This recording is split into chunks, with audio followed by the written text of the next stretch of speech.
She slid the envelope across the kitchen table with 2 fingers. The way you move something, you don't want to touch twice. For your trouble, honey. $200. Cash. Inside a card with a lighthouse on the front. 8 years I had bathed, fed, medicated, and finally buried her mother. That envelope was the first money anyone in that family ever handed me for it. Here is what she did not know. Every one of those days, I wrote down what I did, by hand. In a spiral notebook she bought me herself for 99 cents, because somebody had to keep track of the pills. And 2 hours south of that kitchen, in a state office, there was a second record of those same 8 years. That one said a different woman had done all of it. That one said she had been paid $1,860 a month for it. Every month, without missing one. Today I read care records. For a living. I am an elder care ombudsman, the person the state sends in to stand between an old person and the people spending that old person's money. I know what a falsified timesheet looks like at a glance, because I look at 40 of them a week. Last year, I finally read the ones with my own life written into them. My name is Iris Calloway. I am 44 years old, and if you have ever been the one everybody called and nobody counted, stay with me. The cheapest thing anyone ever gave me is the thing that took the whole house down. Welcome in. This channel is for the quiet ones, the people who did the work while somebody else did the talking. If you have ever been thanked in cash, so nobody had to thank you out loud, you already know how this feels. To understand that envelope, you have to go back 8 years before that morning, to a town called Ironwood Falls, Minnesota, and to a woman who could still, at that point, remember my name. 8 years before that morning, my grandmother put a fork down in the middle of dinner and could not remember what it was for. She turned it over twice. She looked at it the way you look at a tool from somebody else's trade. Then she set it beside her plate and folded her hands and waited politely for the rest of us to explain. Nobody explained. My mother laughed and refilled the water glasses. My aunt said something about long days. I was 30 years old. I was working the overnight shift at a commercial bakery outside town, 4 p.m. to 2 a.m., $11 an hour, dough on my forearms up to the elbow. I lived in a rented half of a duplex, with a furnace that only ran if you talked to it. I noticed the fork, because I was the one washing it later. That is not a virtue. It is just where I was standing. Her name was Dorothy. Everybody in 3 counties called her Nana Dot, including the mailman and a police officer she once talked out of a ticket by handing him a jar of pickles through the car window. She was the only adult in my childhood who ever asked me a question and then waited for the whole answer. 6 weeks after the fork, the family met in her living room. I remember it in pieces because I had come straight off shift and had flour in my eyebrows. My aunt had a folder. My aunt always had a folder. Her name is Vivian, and she is the oldest of the 3 of them. And she has the kind of calm voice people mistake for authority for about 15 years before they figure out what it actually is.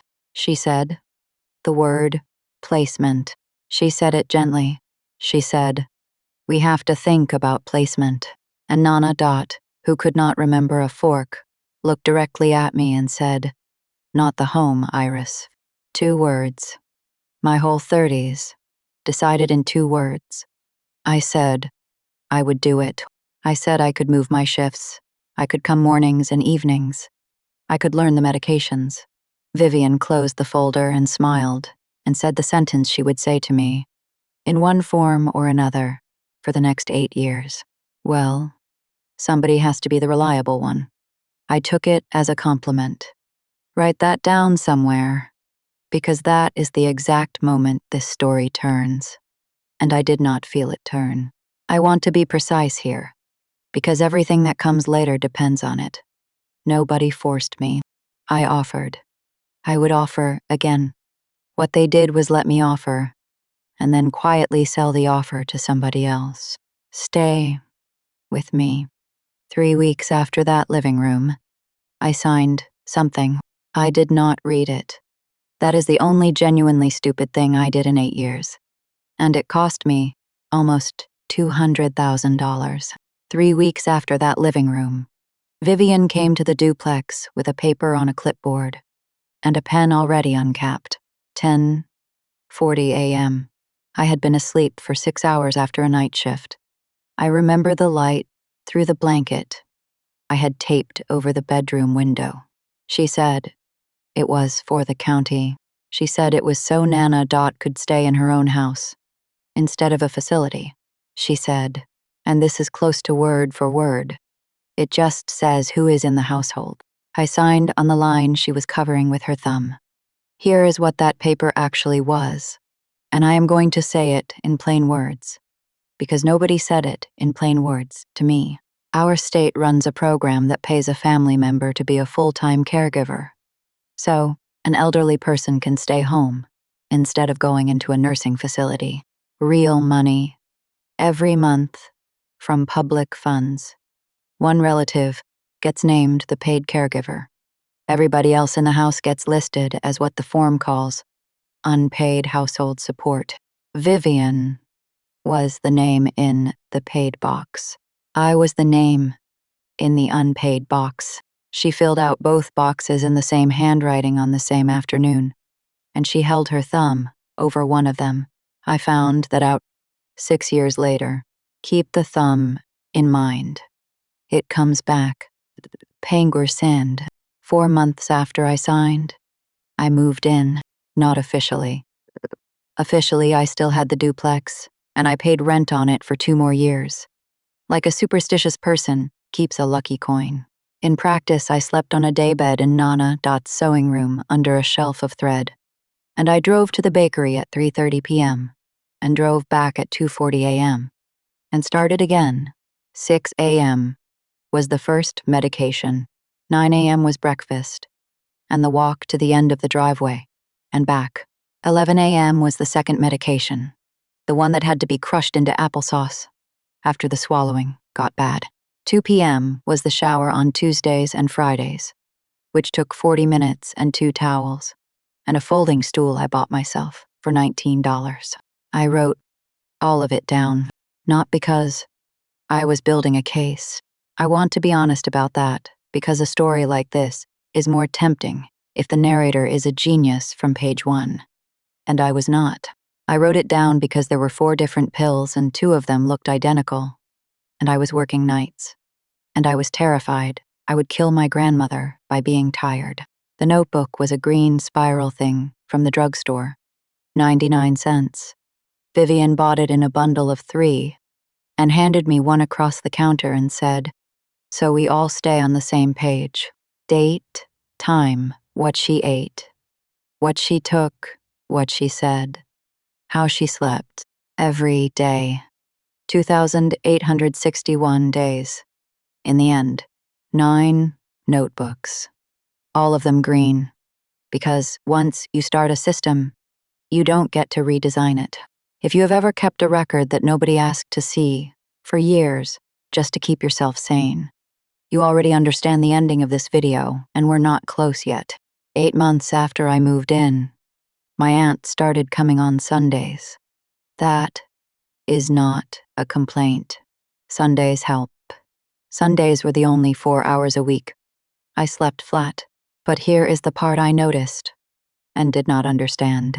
She always came with the folder.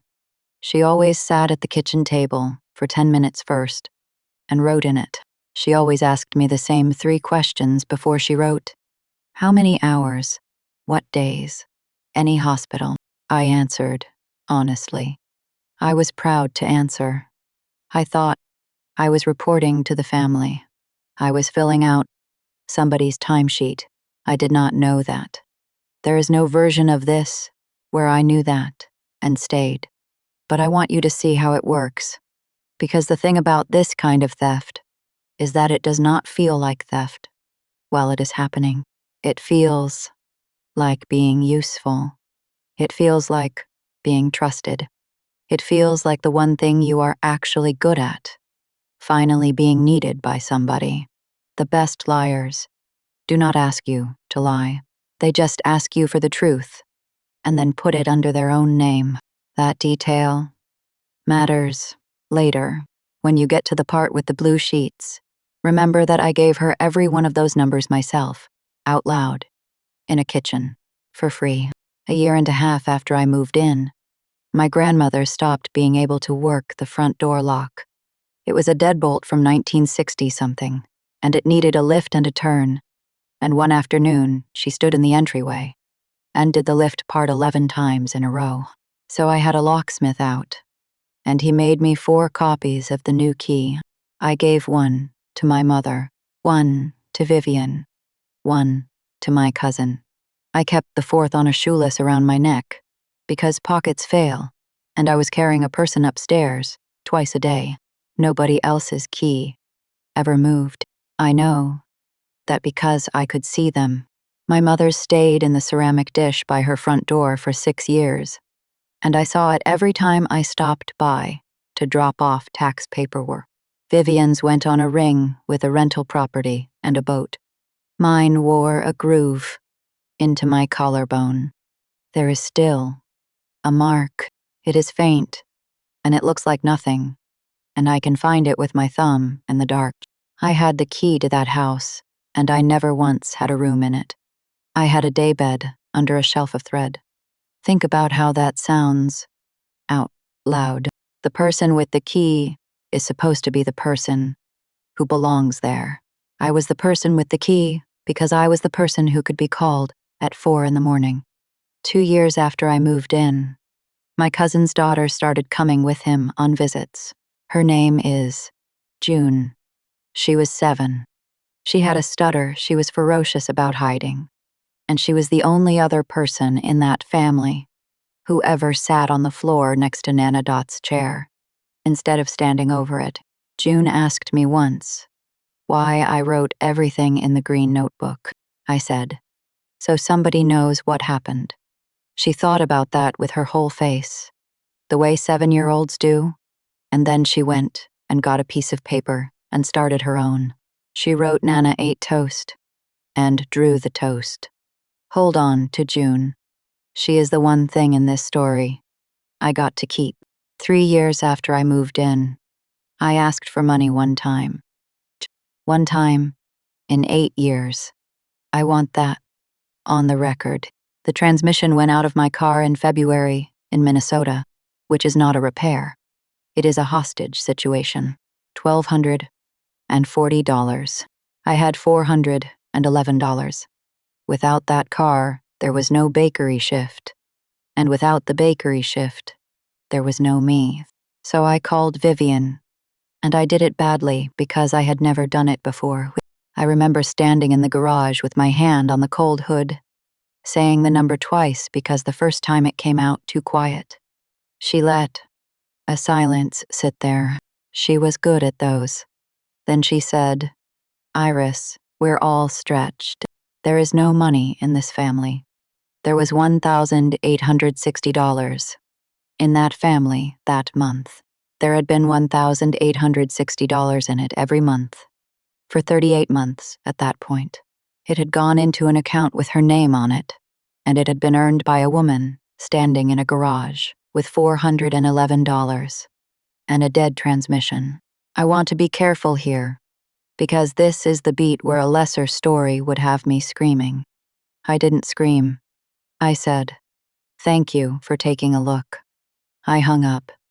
I went inside and gave my grandmother her 11 a.m. applesauce. Then I sold the church gloves my grandmother had given me at my confirmation, real leather, in the original box, to a woman in Duluth for $60, and I borrowed the rest from the bakery manager against 6 weeks of overtime, and I paid him back in 5. And I wrote it in the green notebook, on the correct date, in the correct column, because that was the system, and I didn't get to redesign it. Car fixed. Back on shift. She ate half. Stay with me. because this is where the second record starts telling a different story than mine. And 6 years later, the difference between those two records is the whole case. 4 years and 2 months after I moved in, my aunt went on a cruise. 7 days, Western Caribbean, out of Galveston. There were photographs. There was a group message with a picture of a drink in a hollowed pineapple. And my mother wrote back that Vivian deserved it after everything she'd been carrying. I was carrying my grandmother to the bathroom at 2 in the morning. By then, that week, Nana Dot got a urinary infection, which in an 86-year-old brain is not a small thing. It turns a confused person into a frightened stranger overnight. She did not know me for 4 days. She called me by her sister's name, and her sister died in 1971. I slept on the floor of her room those 4 nights because she would try the stairs. If she woke alone, I logged it. Every temperature, IFT, every dose. The urgent care visit on the Wednesday, 3:15 p.m., and the antibiotic, and the exact hour her eyes came back. And she said, "Iris, why is the light like that?" Here is why. I am telling you about a cruise, somewhere in a state file. That same week has a timesheet in it, signed, attested, certifying that Vivian personally provided 140 hours of hands on care in the home in Ironwood Falls, Minnesota. She was on a boat. I did not know that then. I learned it later from a document, sitting at a desk in St. Paul with my coat still on. But I want you to sit with the shape of it for a second, because the shape is the whole crime, not a dramatic theft. A quiet, monthly, correctly formatted theft, backed by paperwork, filed on time. For 94 months, by a woman who genuinely believed she had earned it by being the one who understood the forms. That is what a system villain is, not somebody who screams at you, somebody who never raises their voice because they have never once needed to. 5 years and 1 month after I moved in, my grandmother had a good week. I need to put one of these in because a story about a long illness that is all decline is a lie about long illnesses. There was a Sunday in September when she woke up sharp, not partly, all the way. She knew the year. She knew the president. She knew that I had cut my hair badly with kitchen scissors. And she said so. She wanted to go to the cemetery to see her husband. So we went. She wanted a hot dish from the church cookbook. So we made one, and she stood at the counter for 20 minutes on her own feet and corrected my technique. Then she sat down at the kitchen table and said, "You've given up an awful lot of your life for me." I said something useless. I said, "It was fine." And she said, "It isn't fine, but somebody's going to have to make it right for you. And it isn't going to be Vivian." I laughed. I genuinely laughed, standing at the stove, because I thought she was being paranoid in the way an 87-year-old is allowed to be. She was not being paranoid. She was the only person in that family who was ever completely correct about it. And she was correct on a day her brain had loaned itself back to her for about 9 hours. I wrote the good week down, all 7 days, in the green notebook, in the correct column, along with the hot dish and the cemetery and the haircut insult. 3 years later, a state investigator read those 7 pages and told me that a caregiver who documents the good days is a caregiver who isn't building a case. She said it like a compliment. It was, but it was also something else. The reason my notebooks beat 94 sworn documents is that my notebooks had no argument in them. They just had a Sunday in them. That week was the last one where she was fully herself. I didn't know that. You never know that. Stay with me, because the next time the word reliable comes up in this story, it is in the past tense, and it is being said across a kitchen table with an envelope on it. 7 years, And 4 months after I moved in, hospice came. That is the word people use. Like it is a place. It is a person. In our case, it was a hospice nurse named Belinda, who drove a car with 210,000 miles on it, and who had, I found out later, been doing this work for 26 years. She came Tuesdays and Fridays. The first Tuesday, she watched me do the 11 a.m. crush and applesauce, and the shower transfer, and the sheet change with the person still in the bed, which is a skill nobody teaches you, and everybody assumes you were born knowing. Then she sat down at the kitchen table and said, "Who trained you?" I said, "Nobody. There is a notebook." I showed her 9 green spirals in a milk crate by the daybed, rubber banded in 3s. She read maybe 4 pages. Then she looked up at me with an expression I did not have a name for at the time, and she asked the question that eventually became this entire video. "Iris, who is the paid one?" I said. I didn't know what she meant. I said, "Nobody was paid." I said we were family.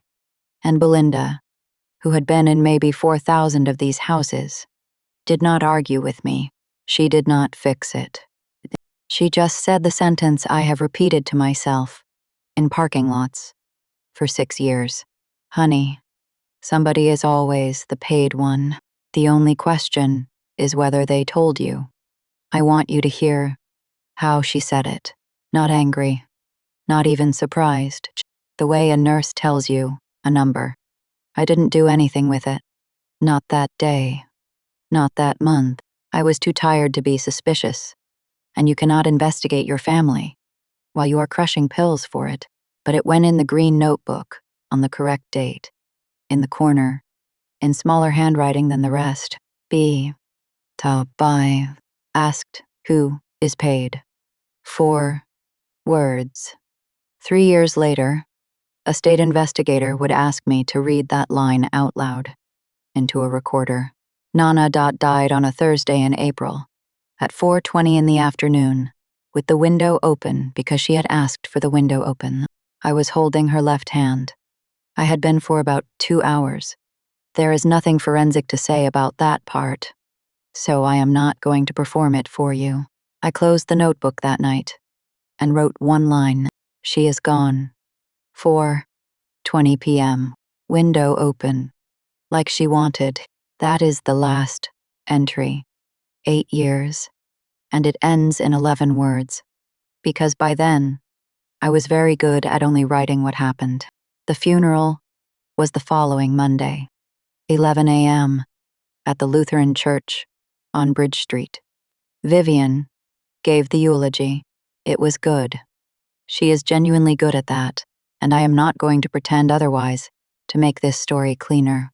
She spoke for 9 minutes about her mother's dignity and about how the family had rallied to keep her home, where she belonged, to the very end. My name was not in it. Not once. Not as a thank you at the end. Not in the list. Not in the part where she thanked the church ladies for the ham. I sat in the 3rd row with a shoeless under my collar and a groove on my collarbone. And I did not say anything because you don't, and because I had genuinely convinced myself that being unmentioned was a small thing next to being useful. If you have ever done the entire job and then listened to somebody else describe the job in the past tense with their own name in it, you know exactly the temperature of that room. Stay with me. The next morning is the morning everything in this story is measured from. 9 a.m., the day after the funeral. My aunt's kitchen, Ironwood Falls, Minnesota. I know it was 9 a.m. because I had come from the house, where I had gotten up at 6 out of pure habit and stood in a hallway for a minute and a half with nobody to give anything to. There were 4 of us. Vivian, my mother, my cousin, me, and there was coffee in a carafe with a broken hinge, so you had to hold the lid with one hand. There was a folder on the table. Of course, there was. I want to do this one slowly, minute by minute, because it took 11 minutes total and it ended a family. Minute 1. Vivian said the house would be listed in June. She said the market was decent. She said the three of them, her, my mother, my cousin, had agreed on the split. And my cousin looked at the table when she said it. Minute 3. I asked, and I want to be exact about my phrasing because I've replayed it a lot. Is there anything for the care? Not for me, for the care. Even then, I was talking about it like it was a third party. Minute 4. My mother said, Iris, you lived there for free. Free. I paid for the shower stool. I paid for the salve and the applesauce and the extra propane and the $1,240 transmission. I paid rent on an empty duplex for 2 years because I was too frightened to admit the arrangement was permanent. Minute 6. Vivian slid the envelope across the table with 2 fingers. $200 in a card with a lighthouse on it. For your trouble, honey. Minute 7. 7. She said the other sentence, the one she had been saying for 8 years. Except this time, it was in the past tense. And that changed everything about it. Somebody had to be the reliable one. Minute 9. She asked for the key back. That is the detail I have never been able to soften. She held out her hand, palm up, in her own kitchen, and waited, and I reached behind my neck and untied a shoelace and put a house key into my aunt's hand. Minute 11. I said, okay, that is all. That is the whole speech. 8 years, and my closing argument was 1 word with 2 syllables. And then I picked up a milk crate of green notebooks that nobody in that room had ever asked to look at, and I walked out to a car with a rebuilt transmission in it. I cried in that car, in the driveway, for about 90 seconds. That is the only time I cry. In this story, I am telling you now, so you are not waiting for another one. Then I drove 2 hours and 20 minutes south to St. Paul, because it was the only city I could name where nobody would call me. Here is the montage. I am going fast because you already know I survive. And the interesting part isn't the surviving. 6 weeks after that morning, a room in a house in St. Paul with 4 other adults and 1 bathroom. $410 a month. Night shifts at a bakery again. Because it was the only trade I had. And because the hours meant I never had to explain myself to anyone.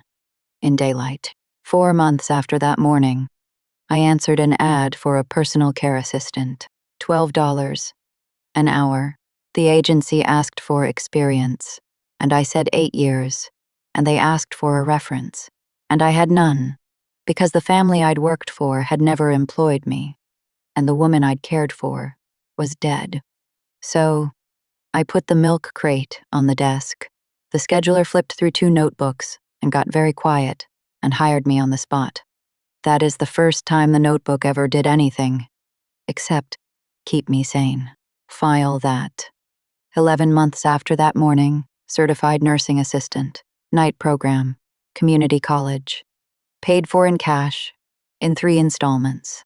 2 years after that morning, a state agency job, entry level, reviewing care plans for people who could not read their own care plans. 3 years after that morning, I found out what I was actually good at, and it surprised me. I was good at documents, not smart. Exactly, patient. 8 years of writing down what happened at the correct time, in the correct column, had built something in my head that other people had to be trained into. I could look at a stack of monthly reports and feel the one that was wrong before I could tell you why. A shift that ended before it started. A signature that changed slope. Halfway through a year. Care hours logged on a day. The client was documented in an emergency room. 4 years after that morning. Certification as an elder care ombudsman. That is the person the state sends into a home or a facility when somebody suspects an older adult is being neglected or quietly emptied out by the people around them. I speak for the old person. Nobody else in the room does.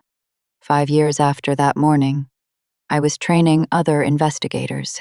6 years after that morning, which is now, I have my own apartment with a door that locks and a shelf where 9 green spiral notebooks sit in a row like a set of encyclopedias for a subject nobody else studies. I did not speak to anyone in my family for 6 years. No dramatic renunciation. I just stopped being reachable. And it turns out that when you stop volunteering, some families have no other way to contact you.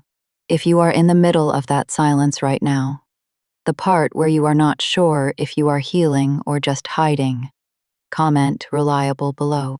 I read those. I know exactly which one it feels like, and I'll tell you at the end which one it turned out to be. Now, the part you came for. 6 years after that morning, in February, a woman in my office, 2 desks down, was training on a case with a familiar smell to it. Paid family caregiver. Rural county. Client, deceased. A complaint filed by a neighbor who thought the hours looked wrong. I did not touch that case. Different county. No relation to me. But I sat in on the training review, and I watched her pull the payment history the standard way. And I thought a thought I had genuinely never thought in 6 years of doing this work. I never checked. I had built an entire career on the assumption that nobody in my family had been paid. I had assumed it because Belinda asked, and I had said no, and I had never gone back to see if I was right. That night, I did the most boring thing in this entire story. I filed a public records request as a private citizen on my own time from my own laptop on the same form any of you can use in most states. I ask for the payment history and enrollment record for one program participant, my grandmother, deceased, along with a copy of the enrollment application, bearing my own name, which I have a right to as the person named on it. 19 days later, a large envelope came in the mail. And here is the sentence I need you to hear clearly, because it is the reason this story is clean. I did not open a case. I did not use my badge, my login, my access, or my colleagues. I did not so much as search my own family's name in a state system, because doing that would have been a conflict of interest, and it would have ended my career, and it would have handed them the only defense they had. Competence isn't the same as cleverness. Competence is knowing which door you are allowed to walk through, and then walking through that one, slowly, in front of witnesses. I opened the envelope at my kitchen table on a Saturday at 8:40 a.m. with a cup of coffee. I did not drink. 3 things were inside. The first thing was the payment history. 11 pages. I'll call it the pay file, because that is what I called it out loud for the next 4 months. 1 line per month. Program participant. Dorothy, paid caregiver of record. Vivian, $1,860 a month. 94 consecutive months. $174,840. Let that be a shape instead of a number for a second. That is a paid-off house in Ironwood Falls. That is 6 years of what I earned at the bakery, before taxes, for standing in flour, until 2:40 in the morning. That is the entire decade of my 30s, priced out by the state at a fair rate, and mailed to somebody who was not in the room. The last payment cleared 11 days after my grandmother died. I sat there for a while. I want to say something dramatic happened. What actually happened is that I got up and washed a cup that was already clean, and then came back and read it again, because 8 years of night shifts teaches you that when a number looks wrong, you read it twice before you say anything. The second thing was the timesheets. 94 of them. I called them the blue sheets because they were printed on that pale blue safety paper agencies use, so you can tell a copy from an original. Each one attested. That is a legal word meaning you are swearing. It is true, and you can be prosecuted if it isn't. That the named caregiver personally provided the hours listed in the home. Each one signed Vivian, in that steady, upright handwriting, from every birthday card I ever got. And this is where 8 years of writing down what happened stopped being a coping mechanism and started being evidence. Because I had my own copy of those same weeks, dated, timed, in my handwriting, in a milk crate, on a shelf. I spent 9 nights at that table with the blue sheets on the left and the green notebooks on the right, and I made a list of every week where the two records could not both be true.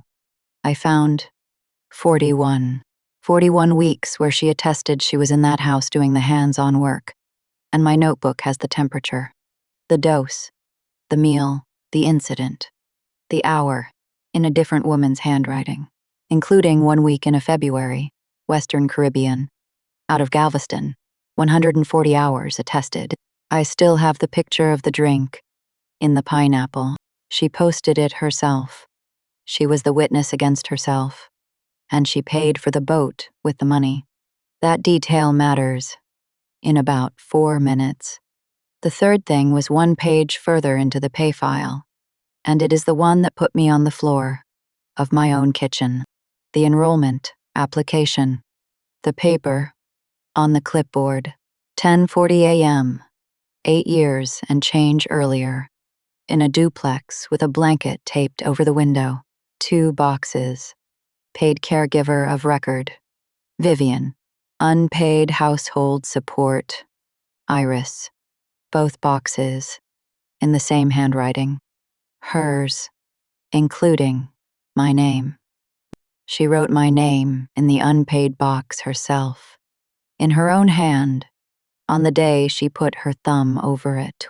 I have looked at a lot of documents in this job. That is the only one that ever made a sound in my chest. Because a mistake is a mistake, but you cannot fill in both boxes on the same afternoon, in the same ink, and later claim you didn't know which of us was in that house. She knew. She wrote it down. Somebody in this family besides me was keeping a record, after all. Here is what I did with it. And I want to be extremely dull about this on purpose, because the dullness is the point. Step 1. I wrote a 2-page memo to my own supervisor, disclosing a conflict of interest, naming my aunt, naming the county, and formally recusing myself from anything connected to it. Forever. I signed it and dated it, and it went in my personnel file before I did anything else. That memo is the reason none of this could be taken away from me later. Step 2. I did not file the complaint through my office. I filed it as a private citizen with the Payment Integrity Unit, the small team inside the program whose entire job is checking whether the state paid for work that actually got done. Step 3. I gave them everything, organized the way I'd want to receive it. The pay file, the blue sheets, photocopies of all 9 green notebooks, front to back, unedited, including the pages where I was petty about my mother, and the page where my handwriting goes sideways, at 4 in the morning. Step 4. I attached a 1-page index of the 41 weeks, in a table. Left column, what she attested. Right column, what my notebook says. No adjectives. No story. I did not include the word unfair anywhere in 1,100 pages. Step 5. I gave them Belinda's name and number because a hospice nurse who was in that house twice a week for 8 months is worth more than anything I could say about myself. Then I did the hardest thing in this whole video. I waited 7 months and said nothing to anybody. No confrontation. No text. No warning shot. Not one satisfying moment where I got to tell her what I knew. If you have ever wanted to send the message so badly your hands shook, and you didn't, because sending it would have wrecked the thing you were building. That is the muscle. That is the whole muscle. It doesn't feel like strength while you are doing it. It feels like being a coward with a filing cabinet. The investigator called me in November. She was polite and careful, and she asked me to read 4 lines from my own notebook out loud into a recorder. And one of them was B, asked who is paid, in small handwriting, in a corner. From 3 years before I understood what it meant. Then she asked whether I wanted to be present when they interviewed my aunt. I said, no. I said, I'd like a copy of the finding when it is finished, because I did not want a scene. I wanted a document. The finding came in March. 14 pages. I read it, standing up in my kitchen with my coat still on. I am going to give you the 3 parts that matter, in plain words, because you shouldn't need a law degree to enjoy this. Part 1. The state found that the person named as the paid caregiver did not provide the care. In their language, the attestations were not supported by the contemporaneous record. In mine, she said she did it. My notebooks said I did it. And they believed the notebooks. Part 2. She has to give it back. $174,840, plus the standard penalty, $218,550. Total, she does not have it. She has not had it for years. It was a boat and a cruise and a rental property with a bad roof, and 8 years of a comfortable life built on the labor of a woman in a garage with $411. There is a payment plan. It runs longer than she will likely be able to work. Part 3, and this is the one I read 4 times. Permanent removal from the caregiver registry. She cannot be paid to care for another human being in this state again. Not her mother, not her sister, not a neighbor, not ever. The woman whose entire identity was somebody has to be the reliable one is now in a state database, formerly the one nobody is allowed to rely on. I did not put that in the file. She did. 94 times, in blue ink, in her own steady handwriting. There was one more line, near the bottom of page 11, in the driest possible language, and it is the only part of any of this that I keep a printed copy of. The record is corrected to reflect that primary hands-on care during the enrollment period was provided by Iris Calloway. 8 years. 1 sentence. Senate went. Filed by a state I never asked for anything from. On paper. Permanently. In a system that outlives all of us. My name was not in the eulogy. My name is in the file. She reacted. And she escalated. Exactly the way this kind of person always does. 41 voicemails in 9 weeks. I counted them because counting is what I do. Voicemail 3 was warm. Iris, honey, there has been a mix-up with the county. Call me. Voicemail 11 was the family. Your mother is beside herself. Voicemail 19 was theology. I forgive you for this. Voicemail 26 was the number you've cost this family $200,000. Cost. N-Y-N. I want to stop on that word because it is the most honest thing anybody in that family ever said to me. Not took. Not stole. Cost. As though the money had always been theirs and I had introduced an expense. Voicemail 34 was my mother, using the word vindictive, which is a word people reach for when the receipts are real. None of them, across 41 voicemails and 9 weeks, contained an apology. Not a partial one, not a bad one, not a single sentence beginning with I am sorry. That I I replied once. In April, she came to St. Paul and sat in the lobby of my office for 2 hours without an appointment. The front desk called up. I said, "Please tell her I am in a hearing." I was in a hearing. I was speaking for an 81-year-old man whose son had been selling his furniture. When I came out at 4:15 p.m., she was still there, on the bench by the window, with the folder on her lap. She has always had a folder. I think she genuinely believes that having one is the same thing as being right. She stood up and said, "You could have just come to me." And I said the one cold line I had saved for 6 years. And then I walked to the elevator. You wrote my name in the unpaid box yourself. You knew where I was the whole time. That is it.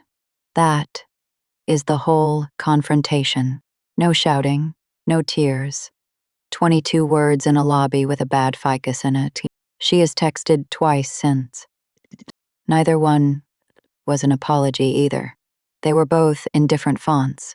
A request for me to explain to the state that there had been a misunderstanding. Some silences are an answer. And she taught me that one, across a kitchen table, with $200 in a card, with a lighthouse on it. I'll tell you the parts that aren't satisfying, because a story that is all payoff is a story somebody made up. The county attorney looked at it and declined to file criminal charges. Elderly victim deceased, primary witness deceased, restitution already ordered, resources limited. That is the actual reason. I've read that letter more times than the good one. For about a week, that gutted me more than the envelope ever did. Then I remembered what I actually do for a living, and what I've watched happen to about 200 families, and I stopped waiting for a courtroom to tell me something. A 14-page finding had already told me in writing. The house in Ironwood Falls sold. The money went where money goes when 3 people have already spent it in their heads. My mother and I do not speak. She sent a card at Christmas with a lighthouse on the front, and I don't believe for 1 second that was an accident. And I also don't believe she planned it. And both of those things being true at once is most of what I know about my mother. My cousin called me in June, once, sober, at 10 at night. He said he'd known there was money. He said he didn't know how much, and he didn't ask, because asking would have made it his. Then he said, I should have looked at the table when she said the split, instead of at the table. I don't fully know what he meant, and I've decided not to make him explain it. He didn't ask me for anything. That is more than the rest of them managed. We're not close. We're not nothing. Some threads you don't cut, you just let get long. Here is the thread I kept. June is 15. Now, the stutter is still there, and she is no longer even slightly interested in hiding it, which I consider the single greatest development in my extended family in 20 years. She found me on her own, not through her father. She looked up what an elder care ombudsman was, decided it sounded like a job for someone who writes things down, and emailed my work address at 11:40 at night with the subject line, Is this you? She takes the bus down on the second Saturday of the month. We get pancakes. She tells me about a boy she is pretending not to like, and a chemistry teacher she is openly at war with. She asked me once, carefully, whether it was true about her great aunt and the money. I said yes. I did not editorialize. She is 15, not stupid, and she'd already read the shape of it off 8 years of adults, changing the subject. Then she asked the better question, which is the one nobody else in that family has ever asked me. She said, was it hard, doing all of it? 8 years, 41 voicemails, $218,000. And one child is the only person who has ever asked me that. I said, yes, It was hard, and I'd do it again, and both of those are true. And being able to hold both is most of being an adult. For her 16th birthday, I am giving her a green spiral notebook from the drugstore. 99 cents. She'll think it is a joke for about 4 seconds. 2 last things, and then I'll let you go. The first is about the key. I gave it back in that kitchen, off a shoeless, into my aunt's open palm. And for 6 years, that was the worst physical memory I had. The untying part, the little bit of warmth still in the metal. I used to think that key meant I belonged there. That is why handing it over hurt the way it did. It didn't mean that. I've thought about it for 6 years, and I am sure, now, that key never meant, this is your home. It meant this is your shift. It was not a symbol of trust. It was a work tool. I was the only one of 4 key holders who ever used theirs. Because I was the only one of 4 key holders who was ever expected to come. They didn't take my home away from me. In that kitchen, they took my pager back. I have my own keys now to my own door, in my own pocket, and there is not one lock in my life that somebody else expects me to open at 4 in the morning. The second is about the notebook. For 8 years, that green spiral thing was the most humiliating object I owned. It was proof of how small my life had gotten. Doses and applesauce, and half a piece of toast. Nobody ever asked to see it. Not once in 8 years did a single member of my family pick one up. Vivian bought them in a bundle of 3, so we'd all stay on the same page, and then never read a page. I thought I was keeping a chore list. I was keeping the only true record of 8 years of a woman's life. The last 8, written down at the correct time in the correct column by the only person who was in the room. And when it finally mattered, a state with no reason on earth to care about my feelings put those notebooks on one side of a table and 94 sworn documents on the other, and believed the 99-cent one, the cheapest thing anybody ever handed me, turned out to be the most expensive thing in that house. There were 2 records of those 8 years. Hers was official, formatted, signed, attested, and filed on time. Mine was true. Somebody had to be the reliable one. It turns out that word doesn't mean the person who handles the paperwork. It means the person who was actually there. That is my story. 1 envelope, 2 boxes, on a form, 9 green notebooks. If somebody in your life is being praised for work you are doing right now, write it down. Today. Date it. You don't need a reason, and you don't need a plan, and it does not have to be a case. It just has to be true, and it has to have a date on it, because one day somebody is going to ask who was there, and the only answer that survives is the one somebody wrote down. Comment reliable below if that is you. I told you I'd come back to it, and here is the answer I promised. I wasn't hiding. I was taking notes. Share this with the person in your family who does everything and gets thanked in cash.